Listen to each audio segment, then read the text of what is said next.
అందరికీ నమస్కారం. ఈరోజు మనం మహాభారతము కర్ణపర్వం మొదటి భాగంలోకి అడుగుపెడుతున్నాం. అయితే కర్ణుని మరణం పిమ్మట సంజయుడు యుద్ధంలో జరిగిన విషయాలన్నింటినీ తెలుపుటకు తిరిగి హస్తినాపురమును చేరుకొనెను.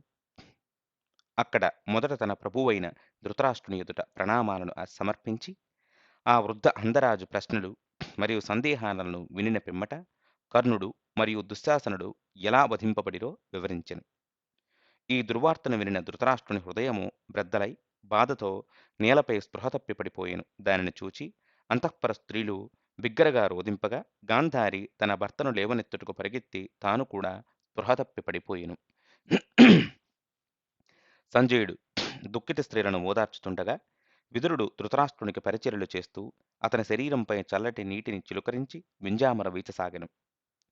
అటు పిమ్మట స్పృహ నుండి కోలుకొనిన వృద్ధరాజు కలతతో విచారించెను.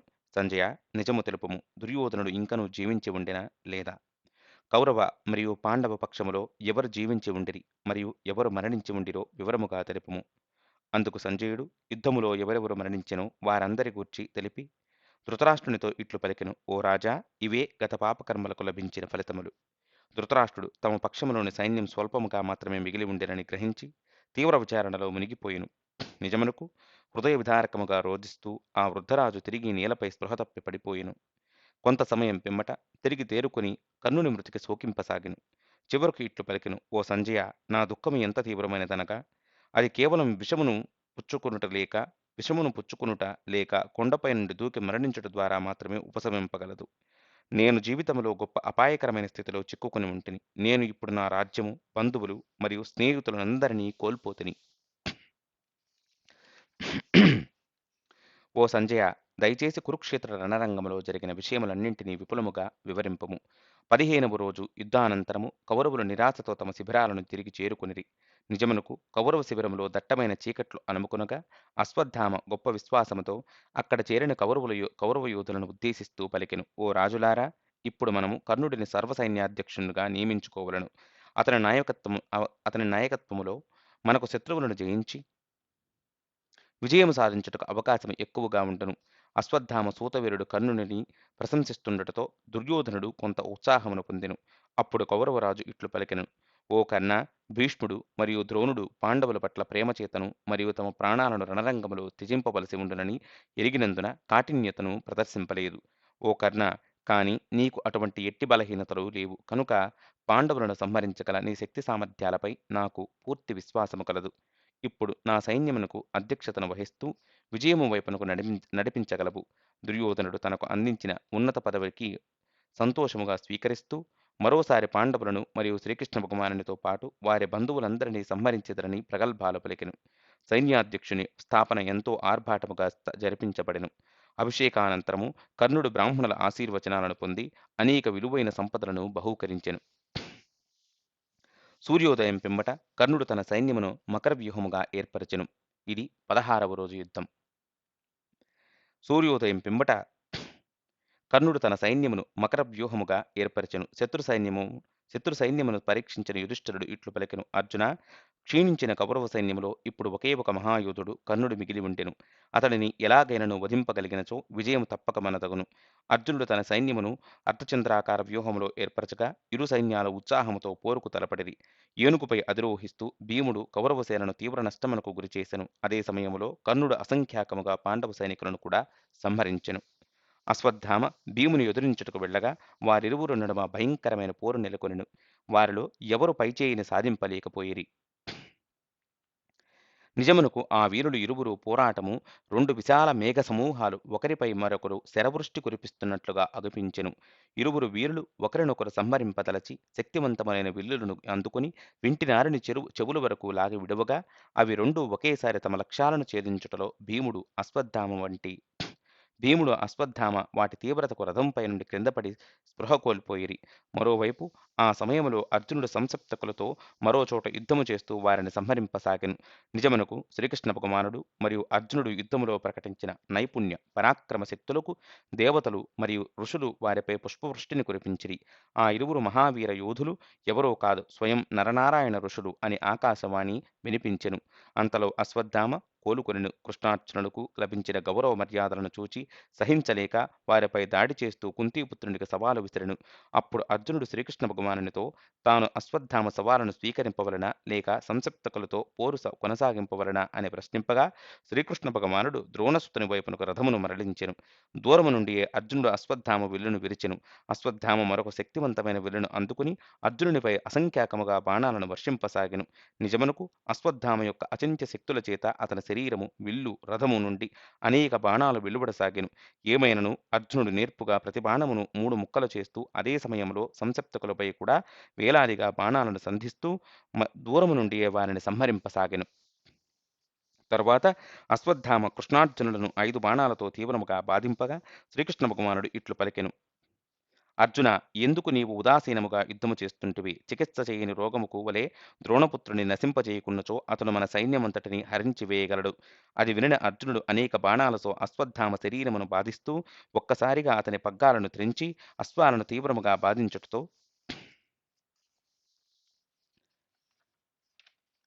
అవి అతడిని యుద్ధరంగం నుండి దూరముగా గొనిపోయెను. నిజమునకు అశ్వత్థామ కూడా తీవ్రముగా గాయపడి ఉండెను. విజయం పట్ల ఆశలను కోల్పోయి యుద్ధమును మానుకొని అతడు కర్ణుడిని ఆశ్రయించెను. అర్జునుడు తిరిగి సంసప్తకులపై దాడికి సిద్ధమయ్యెను. కాని అట్లు వెడుతుండగా మగధరాజైన దండధరుడు తన భారీ విశాలమైన ఏనుగునెక్కి మారణ హోమమును సృష్టిస్తుండుటను శ్రీకృష్ణ భగవానుడు గమనించెను. దానితో అతడు మొదట దండధరుని ఎదిరింపవలసినదిగా అర్జునుని ఆదేశించెను. అర్జునుడు అతడిని సమీపించుటతో అతడు అనేక బాణాలను సంధింపసాగెను. అర్జునుడు వెంటనే దండధరుని విల్లును విరిచి ప్రతీకారము చేయుటతో కోపోద్రిక్తుడైన మగధరాజు తన ఏనుగును అర్జునునిపై దాడికి ప్రేరేపించెను. దండధరుడు దూసుకు వస్తుండగానే అర్జునుడు అతని చేతులను నరికి తరువాత అతని తలను మొండెము నుండి వేరు చేసెను. దండధరుని సోదరుడైన దండుడు తన సోదరుని మరణమునకు ప్రతీకారం తీర్చుకొనుటకు అర్జునునిపై దాడి చేయగా అతడి శిరస్సు కూడా శరీరము నుండి వేరు చేయబడెను. అటు పిమ్మట అర్జునుడు సంసప్తకులను ఎదుర్కొంటూ సులువుగా వారిని వధింపసాగెను. ఏమైనను శ్రీకృష్ణ భగవానుడు, ఓ కుంతిపుత్ర, క్రీడింపకము, త్వరగా సంసప్తకులను సంహరించి వాస్తవ కార్యమైన కర్ణుని సంహరించుటలో నెలకొనుము అని సూచించెను. అట్లు ఆదేశింపబడిన అర్జునుడు తనను ఎదిరిస్తున్నట్టు మిగిలిన సంసప్తకులను కూడా సంహరించెను. ఈ సందర్భములో శ్రీకృష్ణ భగవానుడు అర్జునుని నిరంతర శరవృష్టికి ఆశ్చర్యపడెను. తరువాత శ్రీకృష్ణార్జునుడు కర్ణుని వైపునకు వెళ్లసాగిరి. వారు సమీపిస్తుండగానే కౌరవ సైన్యం నుండి ఆహాకారాలు వినవచ్చెను. అప్పుడు కృష్ణార్జునుడు పాండవ యోధుడైన పాండ్యరాజు కౌరవ సైనికుల మారణ హోమమును ఎట్లు సృష్టిస్తుండెనో చూచి అతని పరాక్రమమునకు ఆశ్చర్యపోయిరి. తరువాత ధృతరాష్ట్రుడు ఇట్లు పలికెను: సంజయ, ఇరుపక్షాలలోనూ గొప్ప వీరులు కలరన్నటలో ఎట్టి సందేహము లేదు. ఏమైనను పాండ్యరాజు ఉత్తమ వీరుడైనను వారి పేరు ఎన్నడూనూ జాబితాలో చెప్పబడలేదు. సంజయుడు ఇట్లు సమాధానమిచ్చెను: భీష్ముడు, ద్రోణుడు, కృపాచార్యుడు, కర్ణ, అశ్వత్థామ, అర్జున మరియు శ్రీకృష్ణ భగవానుని గొప్ప మహారథులుగా అందరూ అంగీకరించిరి. కాని పాండ్యరాజు మాత్రం తనను వారందరికంటేనూ గొప్ప యోధునిగా పరిగణించుకొనెను. పాండ్యుడు కౌరవ సైన్యమును సంహరిస్తుండగా అశ్వత్థామ వెళ్లి అతడిని తనతో యుద్ధము చేసేందుకు సవాలు విసిరెను. వారిరువురి నడుమ జరిగిన ఆ గొప్ప పోరులో పాండ్యుడు వీరోచితముగా పోరాడుతూ చివరకు అశ్వత్థామ అశ్వాలను సంహరింపగలిగెను. తిరిగి మరలా క్రొత్త అశ్వాలను రథమునకు పూంచుకొనిన పిమ్మట అశ్వత్థామ ఎంతగా పోరాడిననగా అశ్వత్థామ 3 గంటలలో ఉపయోగించిన బాణములను 8 ఎడ్లమండ్లలో కురుక్షేత్రమునకు తీసుకువచ్చి ఉందురు. ఇంతటి ఘోర మారణ హోమం పిమ్మట కూడా పాండ్యుడు తన దివ్యాస్త్రాలతో అశ్వత్థామ బాణములన్నింటినీ విరిచివేసెను. చివరకు అశ్వత్థామ త్వరలోనే పాయిచేయిని సాధించి అతని అశ్వాలను వధించి పాండ్యుని రథమును ముక్కలు చేసెను. ఆ సమయంలో అశ్వత్థామ పాండ్యుని వధించి ఉండెడివాడు. కాని పోరాటము కొనసాగించు కోరికతో అతడు అట్లు చేయలేదు. మావటివాడు లేని ఏనుగును చూచిన పాండ్యుడు వెంటనే దానిపై అధిరోహించి ఒక బల్యమును అశ్వత్థామపై విసరగా అది అతని కిరీటమును కూల్చెను. అది అశ్వత్థామ క్రోధమును మరింత అధికము చేసెను. అతడు 6 శక్తివంతమైన బాణాలను విడిచి ప్రతీకారము చేసెను. 2 బాణాలు ఏనుగు యొక్క 2 కాళ్లను మరియు మరో బాణం దాని తొండమును నరికివేసెను. మరొక 2 బాణాలు పాండ్యుని 2 చేతులను నరికివేయగా చివరి బాణం అతని తలను కూడా నరికివేసెను. మరోవైపు కర్ణుడు పాండవ సైన్యమును తుదముట్టిస్తుండగా శ్రీకృష్ణ భగవానుడు సైన్యమును పునరుద్ధరించుటకు వెళ్ళమని అర్జునుని సూచించెను. అర్జునుడు కర్ణుడిని సమీపింపగానే అతడికి సహాయం అందించుటకు అనేక పాండవ వీరులు అక్కడకు చేరుకొనిరి. దానిని చూచి కౌరవ యోధులు కూడా కర్ణుని సహాయం కొరకు వెళ్ళిరి. వారందరి నడుమ భీకర పోరు నెలకొనగా ఆ సమయములో సహదేవునికి మరియు దుశ్శాసనుడికి నడుమ అసమానముగా దీర్ఘపోరు నెలకొనెను. చివరకు సహదేవుడు తన శక్తివంతమైన బాణముతో దుశ్శాసనుని గాయపరచగా అతడు దానితో తన రథములో క్రిందపడి స్పృహ కోల్పోయెను. దుశ్శాసనుని సారథిని దుశ్శాసనుని సారథి అతడిని యుద్ధరంగము నుండి దూరముగా కొనిపోయెను. మరోవైపు కర్ణుడు కౌరవ సైన్యమును తీవ్రముగా సంహరిస్తున్నట్టి నకులుని ఎదుర్కోదలచెను. ఇరువురు పరుషముగా సవాళ్లు విసురుకొనిన పిమ్మట కర్ణుడు తన బాణముతో నకులుని విల్లును విరిచెను. నకులుడు కోపముతో మరో విల్లును అందుకుని శరవృష్టితో కర్ణుని విల్లును విరిచి 300 బాణాలతో అతడిని బాధించెను. ఆ కర్ణుడు మరొక విల్లును అందుకొనినప్పుడు నకులుడు దానిని కూడా వెంటనే ముక్కలుగా ఖండించి వేసెను. తరువాత కర్ణుడు మరొక విల్లును అందుకొనగా ఇరువురు వీరులు ఒకరిపై మరొకరు భయంకరముగా బాణాలను కురిపించుకొనిరి. ఫలితముగా ఇరు పక్షాలలో సైనికులెందరో వధింపబడిరి. మిగతా వారు రణభూమికి దూరముగా ఉంటూ ఈ అద్భుత పోరును ప్రేక్షకులుగా వీక్షింపసాగిరి. ఈ ఇరువురి నడుమ భీకర పోరు నెలకొనగా కర్ణుడు నవ్వుతూనే ఈ పోరాటమును కొనసాగిస్తూ చివరకు నకులుని విల్లును విరిచి అతని అశ్వాలు మరియు సారథిని వధించెను. పిమ్మట కర్ణుడు అతని రథమును విరిచి అతని కవచమును మరియు అస్త్రాలన్నింటినీ ఛేదించెను. చివరకు అతడు ఒక దుడ్డు కర్రతో నేలపై నిలుచుండెను. దానిని కూడా కర్ణుడు వెంటనే ముక్కలుగా ఖండించి వేసెను. నకులుడు భయముతో యుద్ధరంగము నుండి పారిపోతుండగా కర్ణుడు అతడిని అవమానిస్తూ వెంబడించెను. నకులుని సమీపించి అతని మెడలో తన వింటి కొప్పును తగిలించి నీకంటెను బలవంతులైన వారితో తిరిగి ఎన్నడూను పోరాడరాదు. నీవు ఇప్పుడు వెళ్లి శ్రీకృష్ణ భగవానుడినో లేక అర్జునుడినో ఆశ్రయించుము, లేక లజ్జితుడివైనచో నీ తల్లిని చేరుకొనుము అని చెప్పెను. కుంతీదేవికి ఇచ్చిన వాగ్దానమును స్మరించిన కర్ణుడు నకులుని వధింపలేదు. తరువాత నకులుడు గొప్ప అవమానముతో యుధిష్ఠిరుని ఆశ్రయించెను. తరువాత కర్ణుడు పాండవ యోధుల సంహారమును చేస్తుండగా అర్జునుడు, నారాయణ, త్రిగర్తులు మరియు సంసప్తకుల సేనలతో పోరాడుటకు వెళ్ళెను. ఇట్లు అర్జునుడు వారిని అసంఖ్యాకముగా సంహరిస్తుండగా సత్యసేనుడు విసిరిన బల్లెము శ్రీకృష్ణ భగవానుని ఎడమ భుజమును బాధిస్తూ అతని చేతిలోని పగ్గాలు మరియు చేర్నాకోలను నేలపడినట్లుగా చేసెను. శ్రీకృష్ణ భగవానుడు వెంటనే పగ్గాలను అందుకుని రథమును సత్యసేనుని వైపునకు నడిపించెను. ప్రతీకారముగా అర్జునుడు క్రోధముతో సత్యసేనుని శిరస్సును ఛేదించి సుశర్మపై దాడి చేసి అతడి భుజమును తన బాణముతో తీవ్రముగా బాధించెను. తమ నాయకుని సహాయం కొరకు సంసప్తక యోధులందరూ అర్జునుని చుట్టుముట్టి అతనిపై శరవృష్టిని కొనసాగించిరి. వారి బాణములు తాకిడికి అర్జునుడు ఐంద్రాస్త్రమును వారిపై ప్రయోగింపగా ఈ అస్త్ర ప్రభావముకు అర్జునుని విల్లు నుండి వెలువడిన వేలాది బాణముల ప్రవాహముతో యుద్ధరంగమంతయు శత్రువుల అవయవాలు, మృతదేహాలు, ధ్వంసమైన రథాలతో నిండిపోయెను. ఈ భయంకర మారణ హోమముకు భయపడిన మిగతా సంసప్తకులు అర్జును నుండి దూరముగా పారిపోసాగిరి. మరోవైపు దుర్యోధనుడు యుధిష్ఠిర మహారాజుపై దాడి చేయగా యుధిష్ఠిరుడు 5 బాణాలను విడిచి దుర్యోధనుని 4 అశ్వాలను మరియు అతని సారథిని హతమార్చిరి. తరువాత 6వ బాణముతో దుర్యోధనుని రథము యొక్క ధ్వజమును కూడా విరిచెను.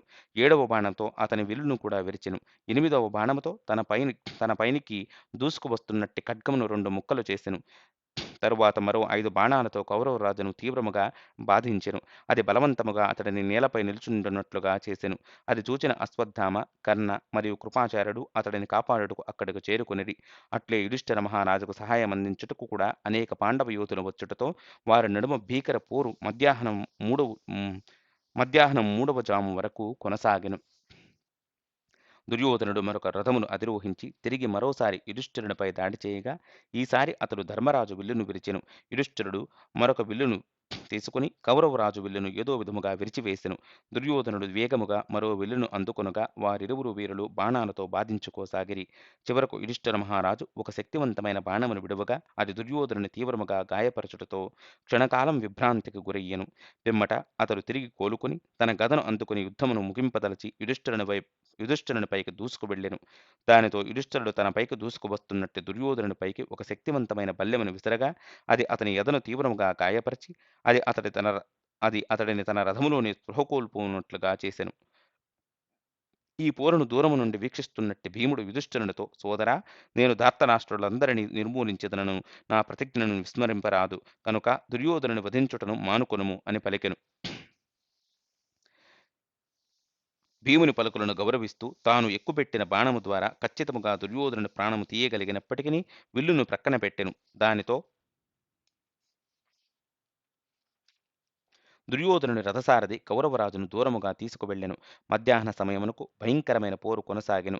గాయము నుండి తేరుకొనిన దుర్యోధనుడు తిరిగి యుద్ధరంగములో ప్రవేశించి అర్జునుని ఒంటరిగా ఎదిరించెను. క్షణకాలములోనే అర్జునుడు అతని అతని విల్లును విరిచెను. అతని రాజధ్వజమును ధ్వంసము చేసి రాజఛత్రమును కూలద్రోసి అతని అశ్వాలను మరియు సారథిని కూడా వధించెను. పిమ్మట అర్జునుడు దుర్యోధనుని విడిచి ఇతర కౌరవ యోధులను ఎదిరింపదలచెను. దానితో అశ్వత్థామ అశ్వాలను వధించి అతని విల్లును విరిచెను. తరువాత అర్జునుడు కృపాచార్యుని విల్లును మరియు కృతవర్మ విల్లును కూడా విరిచి చివరకు అతని అశ్వాలను కూడా వధించెను. చివరకు దుశ్శాసనుని విల్లును విరిచిన పిమ్మట తన చిరకాల వైరి కర్ణుని వైపునకు మరలెను. మిగతా పాండవ వీరులు అర్జునునికి సహాయము చేసేందుకు అక్కడకు చేరుకొనిరి. కర్ణుడిని వధించుటయో లేక ఆ కార్యములో తన ప్రాణాలను అర్పించుటయో చేయదలుచుకును. ఏమైనను అన్ని వైపుల నుండి చుట్టుముట్టబడినను కర్ణుడు నిర్భయముగా శరవృష్టిని కురిపించుటతో అది దూరములో గల పాండవ సైన్యమును అసంఖ్యాకముగా బాధింపసాగెను. దానిని చూచి సహింపని అర్జునుడు అగ్నికి ఆజ్యము తోడైనట్లుగా ప్రతీకారంతో కౌరవ సైనికులను అసంఖ్యాకముగా వధింపసాగెను.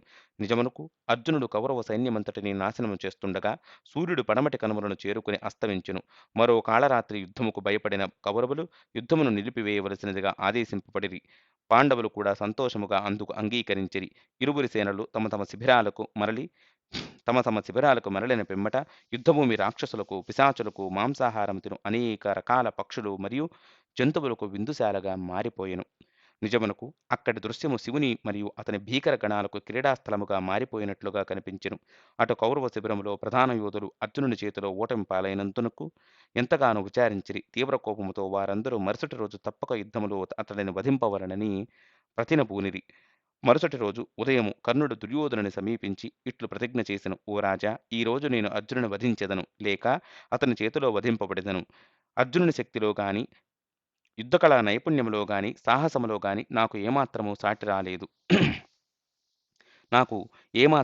రాలేడు. నా విజయ అను పేరుగల విల్లు అన్నింటికంటేనూ శ్రేష్టమైనది. విశ్వకర్మ దీనిని ప్రత్యేకించి ఇంద్రుని కొరకు నిర్మించెను.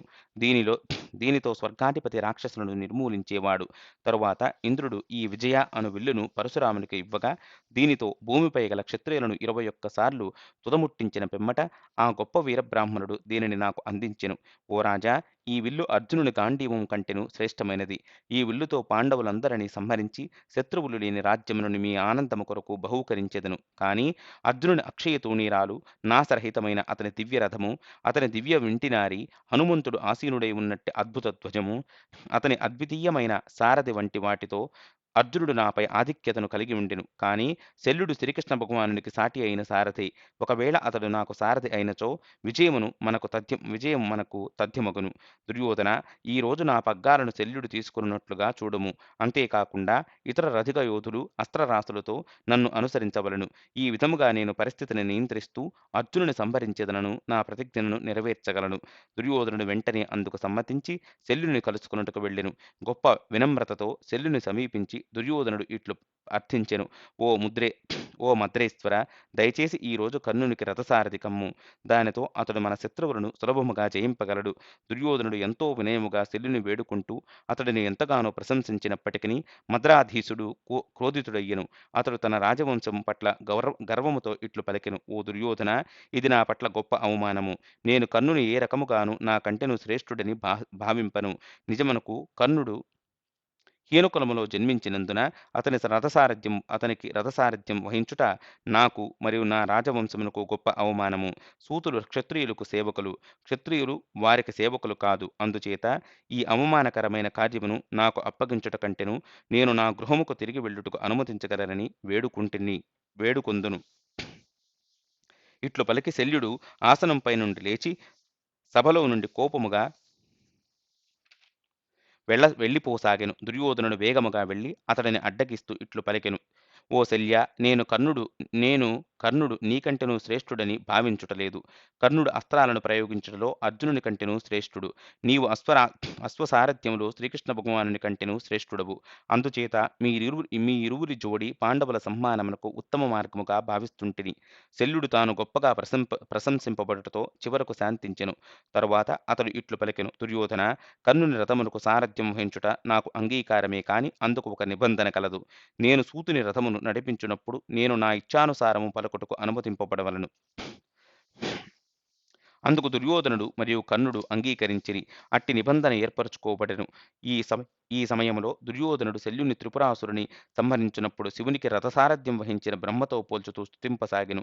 శల్యా, పరశురాముడు కర్ణుడికి అస్త్రశాస్త్ర జ్ఞానమంతటిని బోధించెను.